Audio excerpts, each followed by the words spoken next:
F1 2020, the video game, the latest official Formula 1 game from Codemasters, but what is it all about? You know, what are the new features? What are the pros and cons? Well, that is exactly what we're discussing in today's video. My name is Aarava. I've been a YouTuber making F1 content pretty much daily now for the last few years, but 8 years when I first started back on 2012, and I'm here to discuss the new F1 2020 game. Thank you to F1 for inviting me out. Let's delve into it. So what is new on the brand new game? Well, the biggest thing will be the My Team mode. This is a brand new career mode-esque kind of mode on the game where now you get to create your own team on the grid. You get to be the 11th team on the grid, going toe-to-toe with the very best in Formula 1. And on my channel, it's pretty much a staple of my content. Basically, I've been uploading career mode content since I started in 2012. Every single day, there's a new episode of My Team, and I am absolutely loving it on this year's game. It's the biggest leap forward we've seen in career mode in a while, but to be fair, the last few years, career mode has been going from strength to strength every single year. But this year, adding your own team, it just elevates it to a new level. You can change the name, choose the engine supplier between Honda, Renault, Ferrari, Mercedes, of course. You get to sign an F2 driver as a teammate initially at the start, but later down the line, you can sign your favorite Formula 1 driver potentially, or just one of the stars of F1 to try and help your team score championship points. On top of all that, your actual car itself is the FOM chassis car, which was the car made in conjunction with Codemasters and F1's engineers. So you get to customize that with a custom livery, put the sponsors on there, which is a great new feature. It's something that I didn't really foresee ever happening in Formula 1 games a few years ago, let alone just last year even.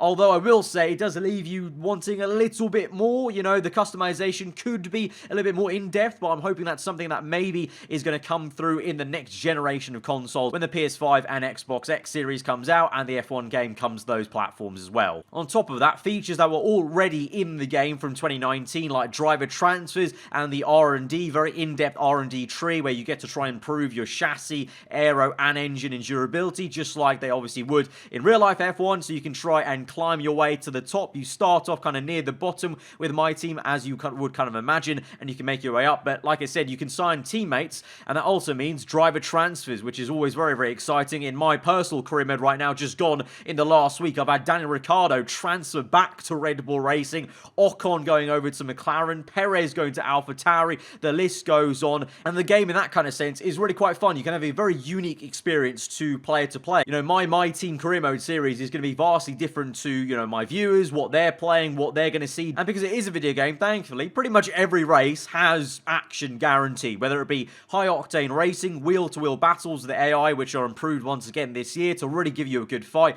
Just gone by, I had an absolutely insane battle and battled my teammate Sainz in my Team career mode on the last lap at Zandvoort for the race victory, my very first actually race victory for the entire team. On this lap now in sector 2, round the outside, it's so close, we tap the grass again, and we we graze side pods there. Look at this. For a last lap, I was so close. I was a pixel away from ruining my entire race there on the last lap. And just like in real life on this year's game, AI now make mistakes, and so those can lead to some pretty big incidents. Hamilton gets on the curb, and Hamilton spun it, and Hamilton's AI is at a man. Oh my god! Oh, what a crash! Oh my words! What a spectacular crash for Lewis Hamilton, and he's out of the Bahrain Grand Prix. Look at him. Now, I will admit, I'm not much of an online player, so I can't really speak too much about multiplayer, but from what I've seen for the F1 esports drivers, obviously the handling model itself in the game, just in terms of the driving satisfaction, is a step up in terms of they got real-life feedback from the F1 drivers during all those virtual GPs earlier this year, and, you know, George Russell quite famously noted in one of these streams that it was a big step forward for him in the right direction. So I think all the esports guys are enjoying the new handling models. Online, though, is always a little bit of silly fun with chaos and open lobbies. I know this year's game, they've introduced a Podium Par System, which is effectively a battle pass kind of esque thing where if you play more of the game, you get rewarded essentially with more customization options for your My Team career mode or just your multiplayer car that you can play online with. So it gives you an incentive to play, which I think is really good, kind of mimicking what a lot of the gaming industry is doing with multiplayer games, giving that kind of battle pass thing where it rewards rewards the players that play it the longest. As a whole, though, there's always some silly fun to be had on the F1 games. Away from my team career mode, I love to make videos on trying to push the limits of the F1 game and ask questions that you can't really answer. Today, we're going to ask what happens when you go bankrupt in F1 2020 My Team Career Mode. You can see our weekly running costs are at 250k, that was, on the right. We've got a team balance of $3, so that's really good. Outside of your normal My Team or normal career mode, obviously there's other features that have been added to this year's game, mainly split screen's a big one, I think, personally, for a lot of people. Obviously, we're all having to stay at home and try, you know, basically not go out as much, and we can't go see people. So if you're at home, maybe start with siblings or your parents or whatever, you can try and play F1 with them. I'm sure they won't be any good, but you can still play with them. This is what split screen's for. Come on, big man. Come on. Let's go. Yes. Oh, wow, look at the face. I'm in low fuel mode as well. Go on, keep going.